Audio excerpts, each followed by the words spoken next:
class. Happy Labor Day weekend. It's Sunday today, and I've just realized I have an hour or so to make a quick video. So I've decided to have a quick look at chapter 3 for you. So my intention with this, if it were a face-to-face class, I would have a list of things that I would want to discuss with my class. So I know that you're going to be looking at these slides, so I'm going to go through them myself. And if anything comes up that I realized, I really want my students to know this, then I'll definitely pause a little bit and tell you some extra things that you may or may not realize from looking at the slides yourself. Okay, so here goes. So we already, I believe we discussed, maybe we didn't, but hopefully we discussed in class that the definition of chemistry. Chemistry is the study of matter and its changes. And we said that matter is anything that has mass and occupies space. So pretty much everything around you is matter because it has mass. If you put it on a scale, it would register a positive number. And it occupies space. You can see it or it can be detected. So everything is chemistry.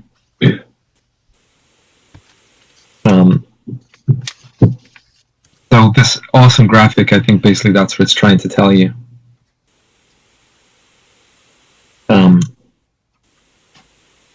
Yeah, so we've seen this definition. It's definitely, although a definition is a low level of Bloom's taxonomy, remember from the metacognition slides that we looked at together, it's definitely a low level. So long as the definition is not all you know, it's always worth knowing definitions. Like in any form of communication, if you don't know the definition of a word, you either A, can't use the word, or B, you won't understand it when the word's used. So low level, but definitely an entry level. Okay, so I think this first bullet point is worth mentioning. So, objects can look smooth. For example, the surface of water looks very smooth. But that's just because we don't see the gaps between the atoms or the molecules. So it's important to know that the smoothness of objects around us is to do with the fact that the building blocks of the material itself are so very, very small. However, we can see it with recent advances in technology. So there's different types of microscopes that will allow us to look at the individual structure. And we can see these unique building blocks. So, you and I wouldn't notice this bumped structure if we look at a smooth object like this, but that's not because it's not there. That's just because we don't notice it. If you were to, so it's a matter of scaling, right? If you were to look at a satellite image of the surface of the moon, you obviously won't notice the grains of moon dust and moon rock. That's because it's just so far away. So because atoms are so small, relatively, you are very far away from them. So similarly, you don't notice the bumps and undulations.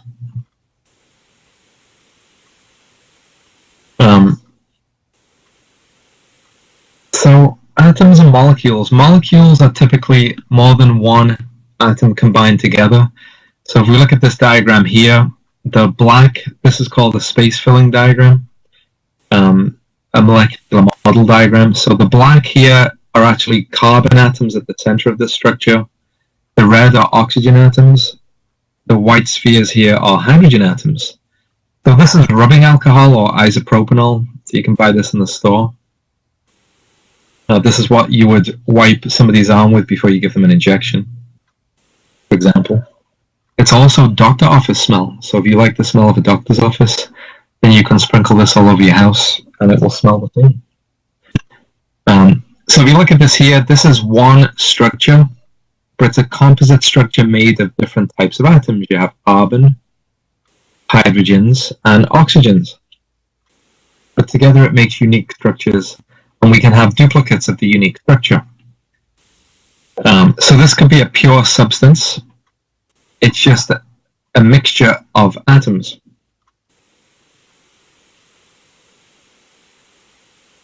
So we've seen here that modern technology, scanning tunneling microscopes, can actually resolve the fine structure of atoms. And here we see here, this is a false resolution image. So basically it means we interpret the surface of a structure and we use real information, not visible information, but real information to reconstruct a topological surface. So we can see here the individual building blocks. Notice it's not spherical though. This is definitely beyond Chem 65 to explain why it's not spherical. In short, I would just say, imagine a water droplet hitting the bulk of water. It would bleed into the bulk. That would do us for now. But that would, a real explanation is beyond this course. Okay, so I'm looking for things that I would typically tell you. Yeah, so we know from looking at the periodic table, there are 118 elements. So you don't have to memorize that number, you can just count. There are 118 elements. And we know that these elements can typically be in 3 common phases. Those phases are solids, liquids, and gases. Not only can the atoms themselves be solids, liquids, or gases, but we can combine atoms to make molecules and compounds, and then those can be in solids, liquids, or gases. So I'm hoping the next slide, we start to look at the difference between solids, liquids, and gases. So again, chemistry is the study of matter. Matter is anything that occupies space and has a mass. And we entertain at Chem 65 that there are 3 forms of matter. So we see here, using water as a common example, we have solid water. Water has the structure H2O. So if you look carefully here, we've got a red oxygen. We've got 2 white hydrogens, and it looks like a V shape or a bent structure. So in a solid, we have a regular crystalline array. So the cartoon here shows them stacked on top of each other. A regular crystalline array of water molecules. And they can vibrate a little bit, but they're really not moving with respect to each other. Hence, the solid maintains its shape over time.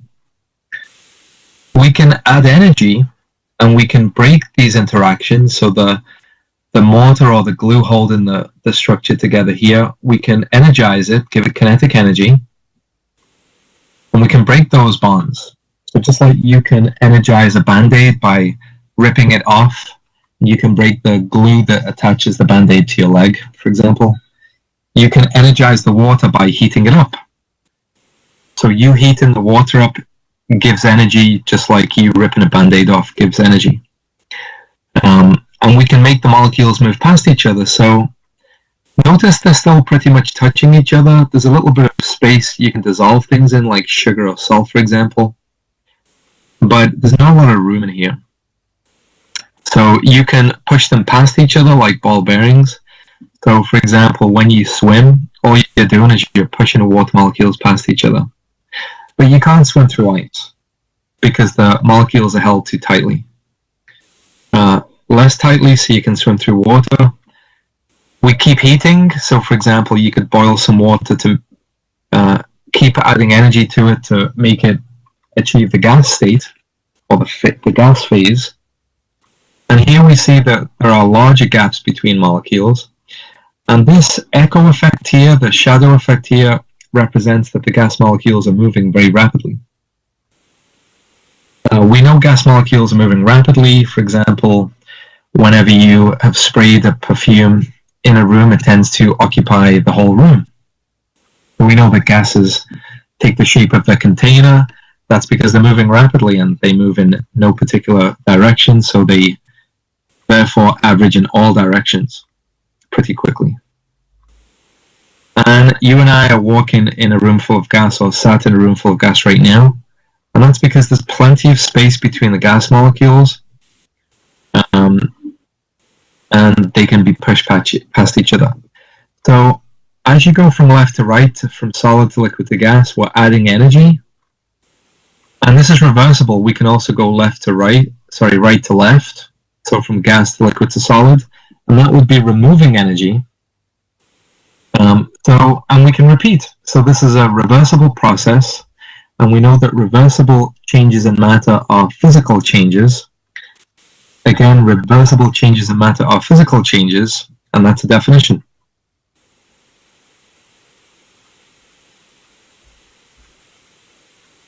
So let's see here. Yeah, so it looks like this slide is just reminding us that solids keep their fixed shape, that you can pause if you need to. Not too bothered about this definition in Chem 65. You know, we know that you can have crystalline solids. Amorphous just means non-crystal. So, for example, powdered sugar would just be an amorphous solid, but you can get crystallized sugar where you can see the little crystals. That would be a crystalline solid. Not too bothered with that in Chem 65. Here you see here, you know, the crystal structure is very regular, almost like soldiers on a parade form. And here you've got a bunch of kids in a playground. They're still motionless, kind of, but a lot more chaotic. But again, it's a definition that I don't think we need to bother too much about. So I'm going to keep skipping past the crystalline, but obviously you're welcome to slow down and read it. Here we've said that gases have large gaps between them, so we can force the gas to fill those gaps, so we can compress a gas.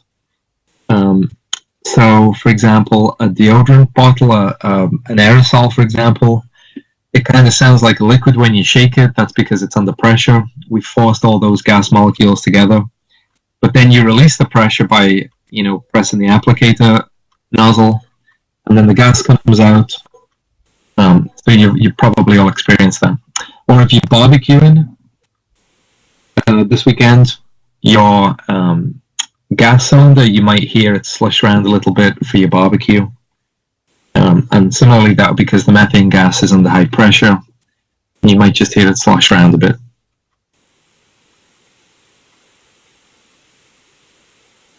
And this cartoon just says something similar. Okay, so this is a nice summary slide. So again, the three states of matter. States are also called phases, PHASE.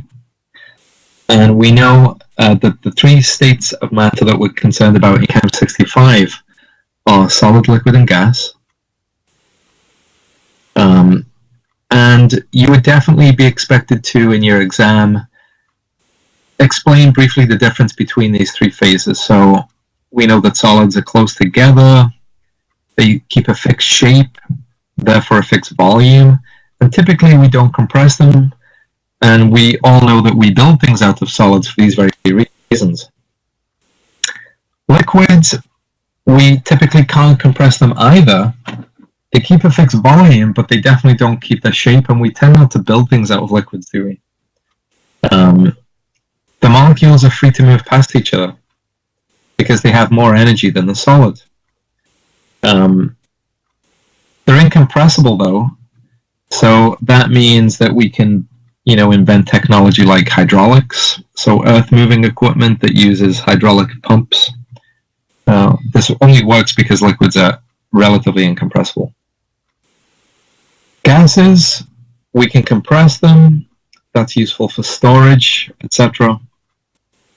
They don't have a fixed volume. They occupy the shape of the container. They move in every direction. We definitely don't build things from them, and they have large gaps between them that you and I can move through. And if you've ever wondered how a plane can fly through a cloud, you're probably far too old to wonder that anymore, but definitely when I was a kid I wondered that. It's because there's huge gaps in the cloud. The plane flies right through them. Okay, so again, matter is anything that has mass and occupies space. There are different forms of matter, though. Yes, it can form in different phases, but we can also complicate the matter by mixing it. So whereas a pure substance has only one type of atom or molecule, so you can have, for example, a solid piece of carbon, or diamond. Diamond is a great example. Diamond is a solid piece of carbon, so it's pure. It's made of only one type of atom, carbon. So if you were to chop an atom into a diamond into many pieces, each piece would be chemically identical. So every piece would be made of exactly the same material, namely the atom carbon. That means it's pure. On the other hand, if you take some water, some pure water, and you gave different people a sample of the water, although it's made of more than one type of atom, so we said that water is 2 hydrogens and an oxygen, it exists as one entity, H2O. So every time I hand out water to people, I'm handing them an equivalent chunk of H2O. So it's a mixture of atoms, but those atoms make a unique pure substance. So water can be pure. A mixture would be a composition. So not a composition of atoms, but a composition of individual units. So for example, if I dissolve sugar in water, and I distribute a sample to several people, well, it's easy to detect that that sample contains water molecules and sugar molecules. Now, water molecules and sugar molecules are different, so therefore it's a mixture.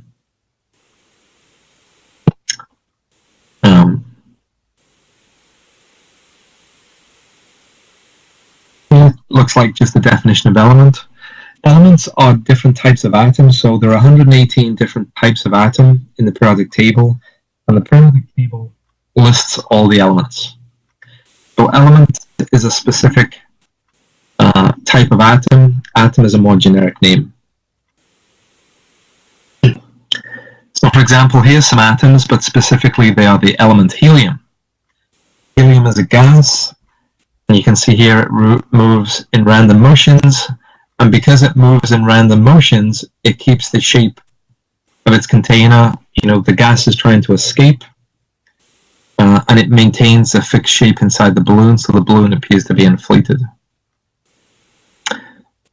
If the gas were moving in one particular direction, the balloon would bulge. Clearly that doesn't happen, so we're reminded that gases move in no particular direction.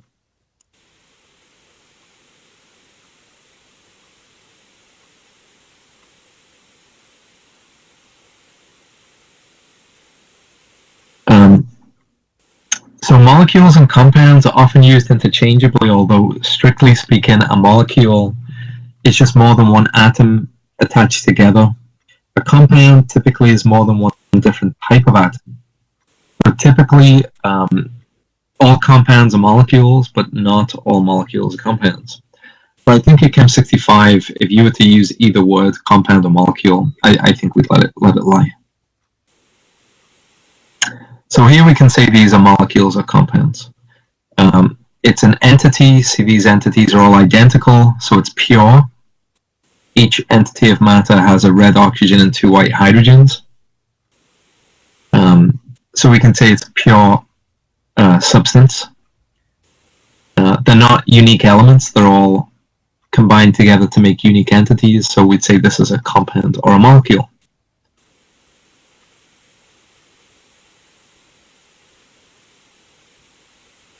So here's more definitions. So again, you know, I'll echo again that although definitions are a low level of Bloom's taxonomy, any vocab you would be expected to know. And these slides and the text itself are very good.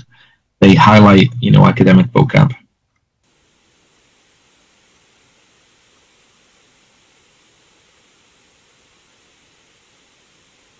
So yeah, this slide, don't you wish you were there right now? Actually, I live close to there, but anyway. The environment itself is full of mixtures.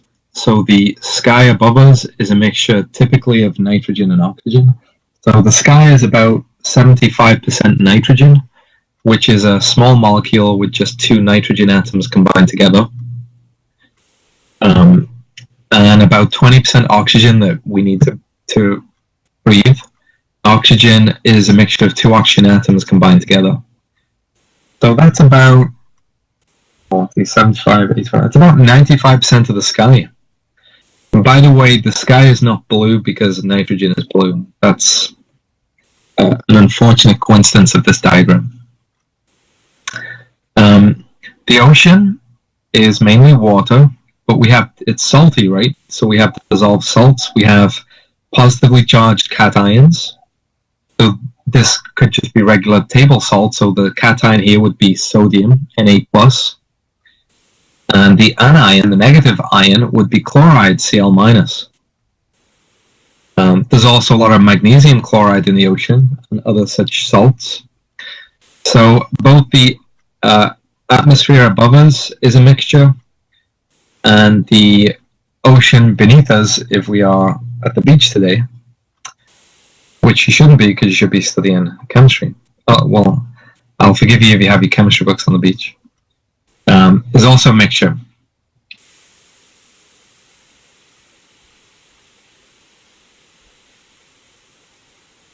There are different types of mixtures. There are homogeneous mixtures and heterogeneous mixtures. The prefix homo means same. Genus or geneous means type. The prefix hetero means different. So you can have mixtures of the same type or mixtures of different types. So the prefix same or different, exactly what does same and different mean? And how different you have to be classified as different, and how same do you have to be classified as same? Well, just basically, it's based on the unaided human eye. So if the unaided human eye can see a difference, it's heterogeneous. So for example, a bowl of Cheerios, the unaided human eye can see the Cheerios floating in the milk. You can clearly point to the part of the cereal that's Cheerios, and you can clearly point to the part of the cereal that's milk. So that would be a heterogeneous mixture. However, if you add sugar to the milk, that sugar will probably mix, and you probably won't be able to see crystals of sugar floating. You could just point at the milk, but you won't know whether sugar's been added or not, right? So if you can't see a difference with the unaided eye, but there's definitely more than one substance there, then it's a homogeneous mixture. Blood is an example of a heterogeneous mixture. Heterogeneous mixture, you can see differences. Well, the last time I looked at blood, I didn't see a difference.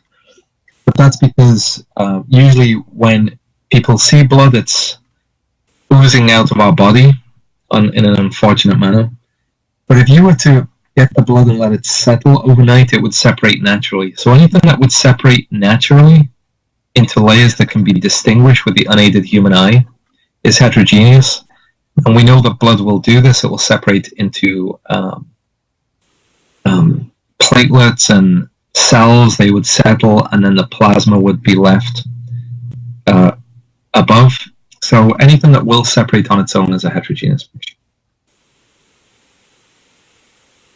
This is a nice summary slide. Definitely something that you should know for your first exam. So again, we come in from our definition here of chemistry is anything that is the study of matter. Matter can be subcategorized into pure substances or mixtures. Pure substances can be pure elements. That's one of the 118 elements in the periodic table. And in your exam, you have a periodic table, so you can clearly identify anything there. And then compounds, this is arrangements of more than one type of element together. So a water molecule, for example, or a sugar molecule shown here for an example. So here one type, here a mixture of different types. Okay, so that's the pure branch, and then the mixtures branch. There are two types. Homogeneous, so something that looks the same to the unaided eye. So here's a cup of tea. I think somebody's making fun of the English guy here, but okay. I'm drinking coffee right now, but whatever. We can add sugar to tea, but you don't see the sugar dissolved. Here's the sugar. Here's maybe some tea molecules. Here's some water. So it's a mixture of more than one type of thing, but it all looks the same. It all looks uniform and featureless. So that's a homogeneous mixture. Here we have what looks like oil and vinegar, or oil and water maybe. So here we have our oil molecules, our water molecules. There's a clear separation. I can point to the oil, I can point to the water. They don't like each other. They never settle. They never mix. So that would be a heterogeneous mixture. So definitely practice taking materials and categorizing them according to this layout. That would be a skill for your first exam. This slide looks like it just summarizes what's being said.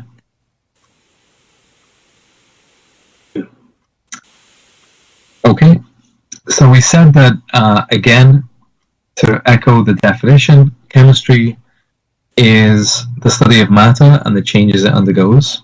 And here we're starting to focus on those changes. So we said the changes can be physical or chemical, and physical changes are reversible. So for example, a transition from a solid to a liquid to a gas is reversible. So that would be a physical change. So if that's a physical change, that means solid, liquid, and gas are all physical properties. So a physical property is something that you can transition to or from according to a physical change. A chemical change is irreversible. So for example, aging, burning, a chemical reaction, the evolution of a gas, these are all irreversible. Excuse me. These are all irreversible changes. So the ability to burn, so flammability, or if you're flammable, that's the ability to burn. If burning is a chemical change, then being flammable is a chemical property.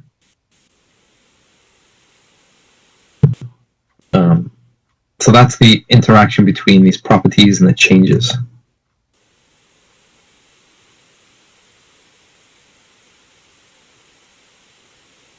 Okay, so here's two canonical examples of both. And if you look at some of these skill builder questions and the homework questions that you absolutely should be attempting in the book, you'll notice that there's lots of examples of questions where they give you a bunch of different things and they ask you to categorize. So I would definitely look at those and alert me 20 problems that you might be having.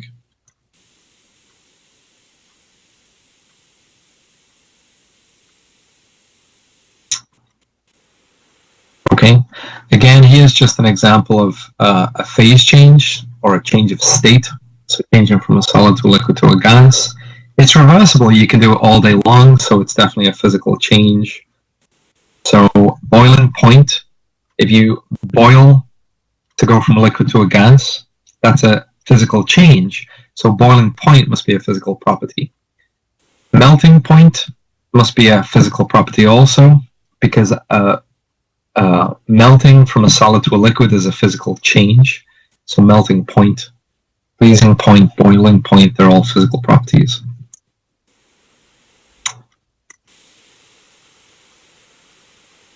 Okay, some definitions here.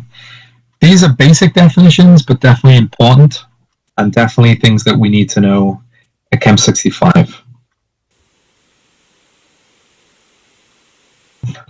So rust is actually a chemical process called redox or reduction oxidation. And it permanently changes the structure of matter. So here's looking at an iron nail. So here's all the uniform iron atoms in a solid structure for the iron nail. But then in the presence of oxygen and different components, we can add oxygen. So here the red spheres are oxygen. So this would be rust. Oxygen is not really red. This is not why rust looks a red color. It's an unfortunate use of color in this diagram, but the important thing here is that these are not the same. This had no oxygen, this does, and that's why the rust looks different than the iron. It's physically different, you wouldn't, it's got less structural integrity. And you can remove the rust, but you've removed iron as well, so this basically will eat through the iron and you will lose mass. An important thing to note here is that the rusty nail is actually heavier than the original nail because we've trapped oxygen from the atmosphere, And so when we weigh this, we've now got the added weight of oxygen. So the rusted nail is now actually gaining mass because it's physically gaining mass from the atmosphere.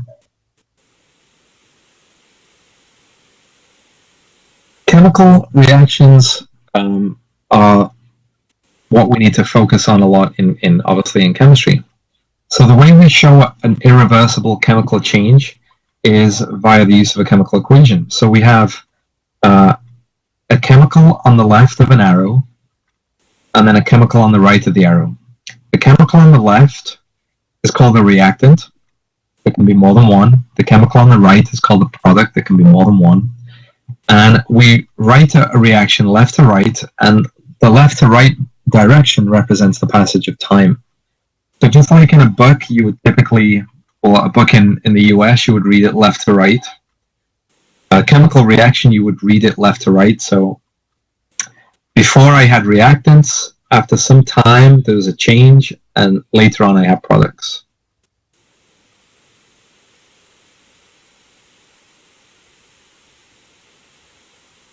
One thing to notice here is the arrow is one directional, so notice there's no pathway back. So this reminds us that chemical changes are irreversible.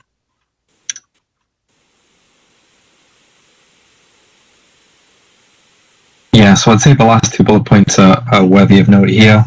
So again, physical changes are reversible. So physical change results in a different form of the same substance. So that could be water in the solid state, water in the liquid state, or water in the gas state. In any of those states, it's always H2O.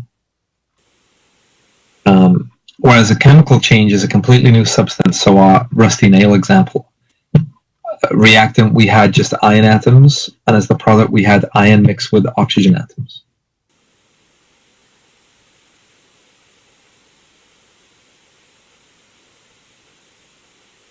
And these are more examples of physical changes that you can slow down and look at your leisure.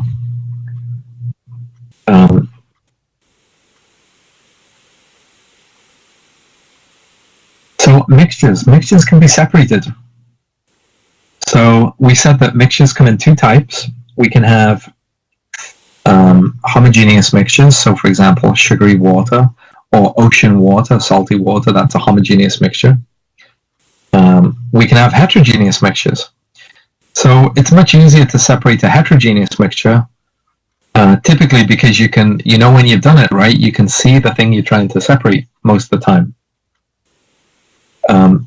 One way you could separate Cheerios from milk is just using some kind of colander or a sieve to separate the large pieces of Cheerio and allow the milk to drain through. So in that example, we've used size exclusion, right? We've identified a physical difference and we've exploited it to achieve a separation. What about a homogeneous mixture? Homogeneous mixture, typically everything is dissolved. So you can't sieve or, filter away stuff in a homogeneous mixture. So you can't typically use size exclusion most of the time. You actually can sometimes, but that would be unusual examples that are not so relevant to our discussion right now. But you could use, for example, boiling point differences. So this diagram here, a distillation setup.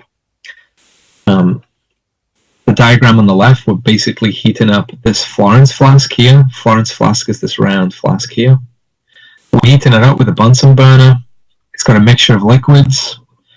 They're going to leave the liquid phase and enter the gaseous phase. There's nowhere for them to go. And then we're pumping cold water around this condenser here. So as that hot gas hits this cold insulated condenser, it slows down again, it condenses back into the liquid phase, and it would roll down here, and we can collect it. So let's say there's two liquids in here, and one of them boils at 100 degrees, and one of them boils at 50. So when we heat this to 50 degrees, only one of them will boil, right? So the one that boils at 100 degrees will stay here. So the liquid that boils at 50 degrees will be collected. We can remove that and put it to one side. And then we can continue to heat this up to 100 and get the second liquid. So we've just used differences in boiling point to separate two homogeneous mixtures. This is exactly how they make liquor, for example. They would make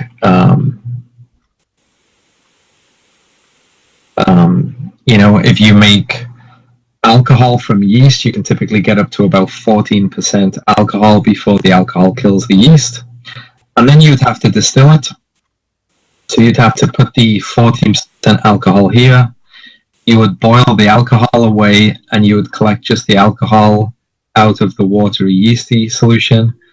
And then you could repeat. So you slowly concentrate in the alcohol up to the desired potency. Filtration is what we said before. This was the proper way to describe the colander I was talking about before. We could add some filter paper. Typically, this would be used for a heterogeneous mixture, so a mixture of two different phases, ideally a liquid and a solid, or our milk and our Cheerios. And we could use size exclusion. Here we're just using gravity to push the liquid through, so this would be called gravity filtration.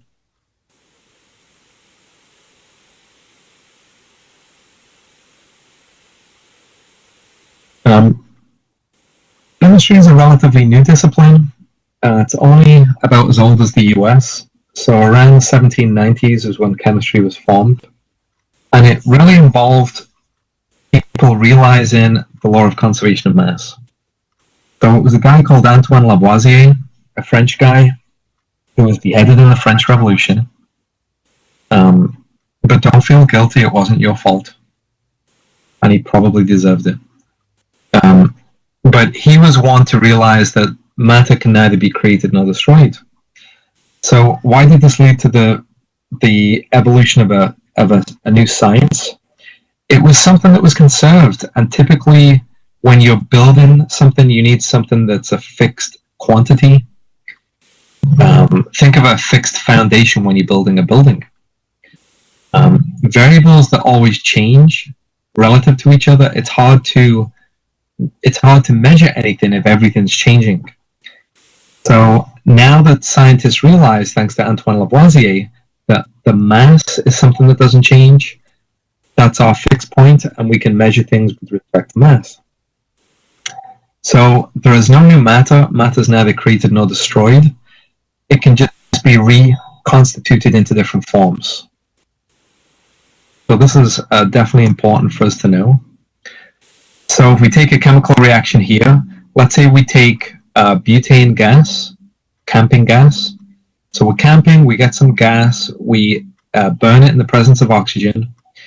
So let's say we've got 58 grams of butane and 208 grams of oxygen. So in total, we've got 266 grams of fuel. Sometime later, this will undergo an irreversible chemical change.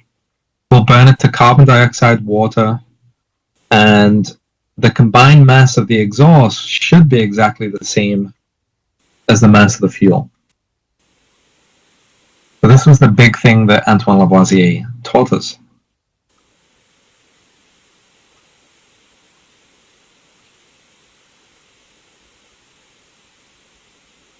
Energy is the other side of the coin to mass. So we know from Einstein's famous equation E equals mc squared. E is energy, m is mass, and c is just light speed squared. It's a constant. So we're looking at the change in energy, so therefore we're looking at the change in mass, and we can ignore the constant in this case because constants don't change. So E equals mc squared becomes change in energy equals change in mass. So you can imagine that mass is just the stored form of energy. We know this all too well if you look at a piece of wood. I know that wood is a stored form of energy. I can set fire to it and release that energy. energy is not really a thing, it's more of an action. I can't remember if we discussed this in class, but energy is it's more of a verb than a noun. If somebody can let me know if we did discuss this, that would be great, because it's a nuanced discussion that I don't want to rush here if we haven't already discussed it. So it's not what energy is, it's what energy will allow you to do. Energy allows you to do work. And work has units of energy.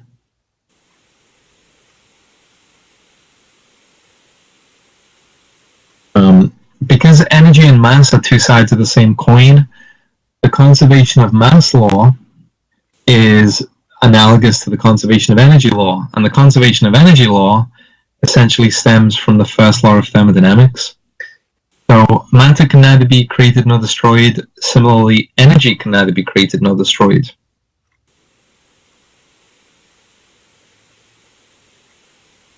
There are different types of energy. So we can interconvert energy from one type to the other, just as we can interconvert mass from one type to the other. So for example, you can convert electrical energy by flipping your light switch. You can convert electrical energy into light energy. If you're going to put the stove on later on for some hot food, you can convert chemical potential energy in the gas molecules into heat energy to cook your food. You can convert stored chemical potential energy in your food into your own metabolic mechanical energy. The gasoline in your car has stored chemical potential energy. You can convert that chemically into mechanical energy, the motion of your internal combustion engine, and heat, etc. So we don't create or destroy it, but we can interconvert it. Let's have a look. Yeah. There's a couple of units of energy that we'll focus on in Chem 65, both of which are shown here. So in Chem 65, we focus mainly on the joule and calorie.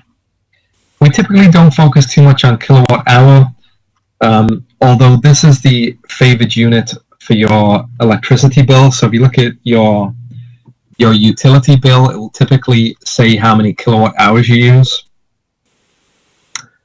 We can calculate that, but our objective in Chem 65 is to become familiar with calorie and joules.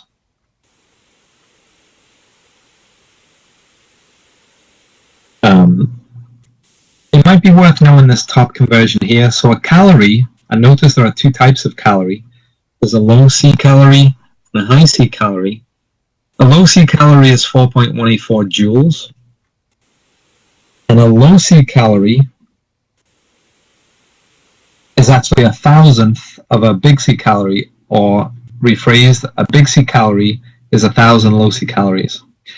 So actually it's this capital calorie here that's the food calorie.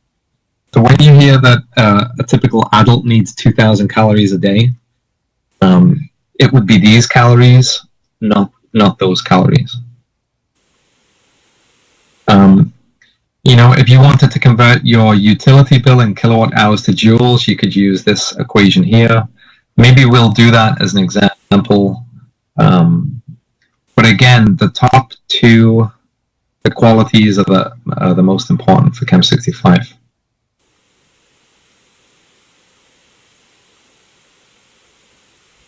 Let's see if I can expand this.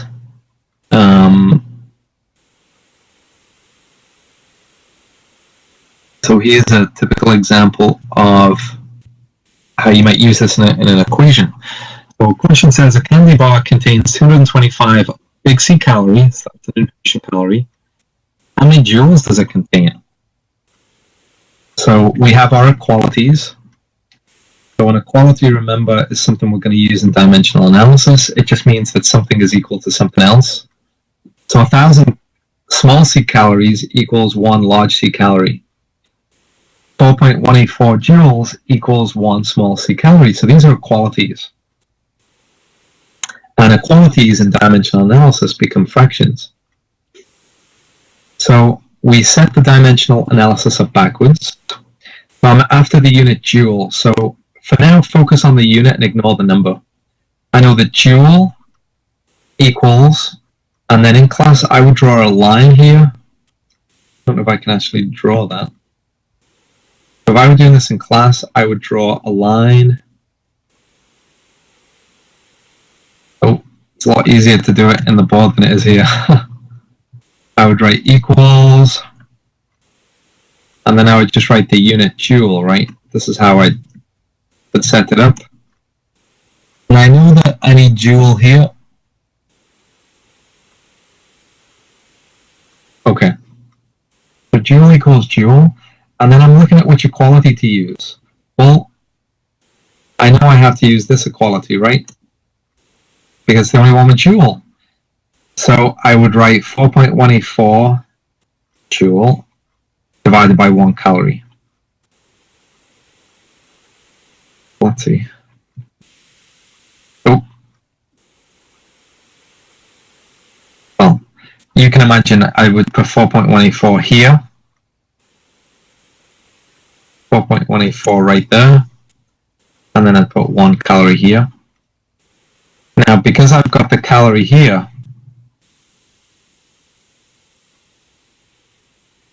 oh, I've just pulled some cursive off, that's good. Because I've got the calorie there, I'd also have to write it up here, because I ultimately don't have it over here, so I need to cancel it. So that's why it's up here like that. And then I'm looking for another equality. So something with calorie must equal something else, so I can use this one. As they've done here. And then I need to put my denominator up here as a numerator, and I use my input. So I'll pan back out again.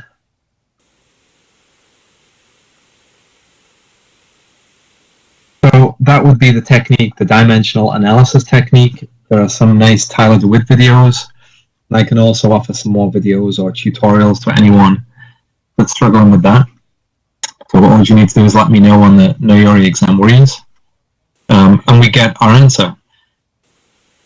Using significant figures, so I think chapter 1 or 2 was looking at significant figures. You basically want the significant figures of your output to match the input. So my input had 3 significant figures. So my output must have 3 significant figures. Here it's given in scientific notation. Scientific notation is also in a previous chapter. Again, you can let me know if that's something that's odd to you or you need some extra help with. Potential energy and kinetic energy. Potential energy is what you have if you're raised above the ground. So for example, this 10 kilogram weight is being hoisted up to the top of this building. Although it's not moving, we know it has potential energy because it has the potential to convert that potential energy into kinetic energy. So kinetic energy is motion. So this is an example of conservation of energy. Sometimes nothing can look like it's happening. Remember, energy is an action, it's not really an object. So we don't notice it. We have the ability to act here. So here, potential energy is converted to kinetic energy of motion, but then it hits the floor. It doesn't have any potential anymore, but it whacks the floor and it sends vibrational energy. It heats up the floor. You know, we would detect this impact as the energy dissipates.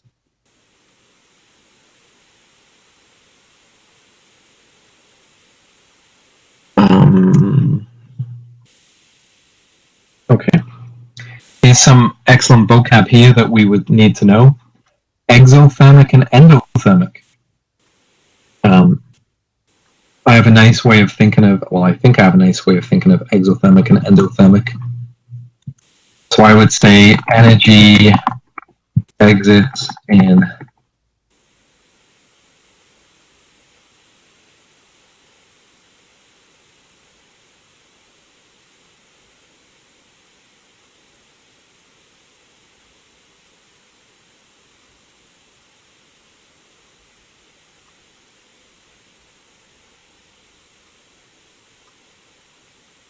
So that's how I would think of it. Energy exits in exothermic, so you've got this EX.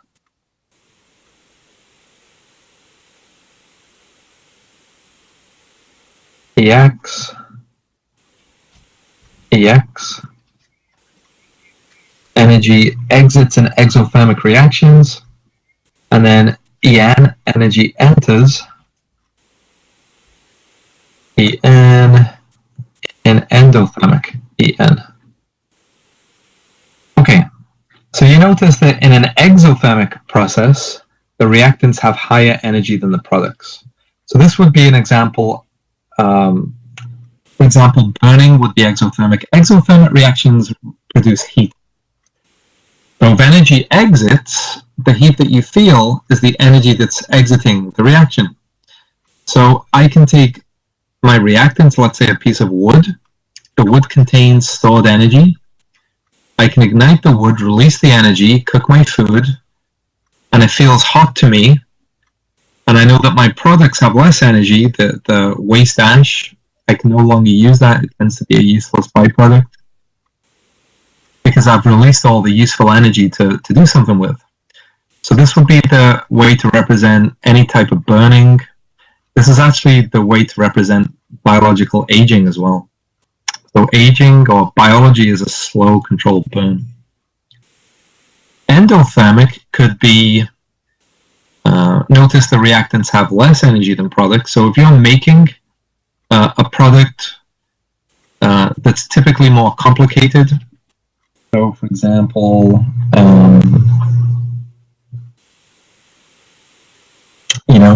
if you were making an explosive, for example, clearly the explosive has more energy than the reactant.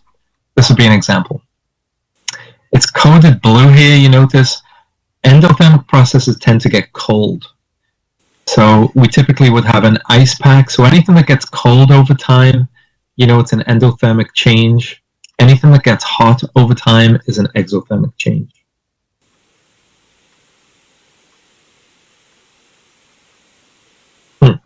Okay.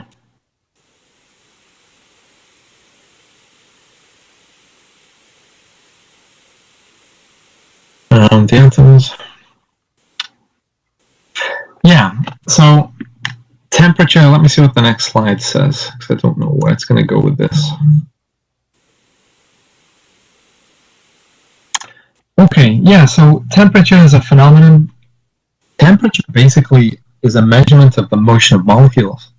So if you take an object that's at 20 degrees and you heat it up to 50 degrees, all you're doing is you're making the molecules absorb energy and they start to vibrate. And it's that vibration of the molecules and the rotation of the molecules, if possible, that motion of the molecules that leads to temperature. When you put food in a microwave, for example, all you're doing to water molecules is you're making them rotate. And it's that motion of water that we can measure as an increase in temperature.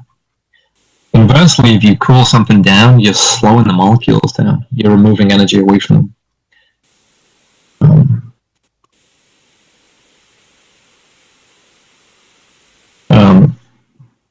Here's some nice definitions. Heat and temperature, they're related to each other. So heat is something that would be caused to flow between objects with different temperatures. So heat tends to flow from a hot temperature to a low temperature.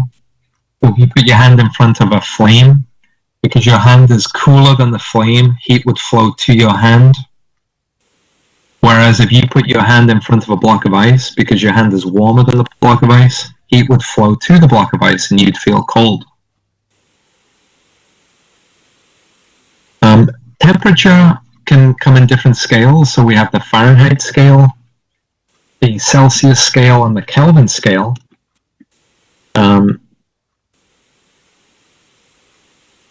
Typically, we deal in Kelvin or Celsius scales, but depending on what field you're headed to, you might also have Fahrenheit too. So these are ways that you can interconvert. So we have to be able to calculate Kelvin or Celsius or Fahrenheit. So you can memorize these two and then you can convert one of them into Fahrenheit. So Kelvin is Celsius plus 273.15. Celsius is Fahrenheit minus 32 divided by 1.8.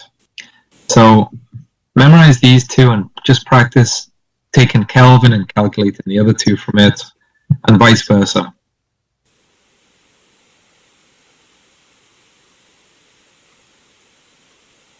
Okay. Heat capacity. Heat capacity is, I think this is something I might want to make a separate video about.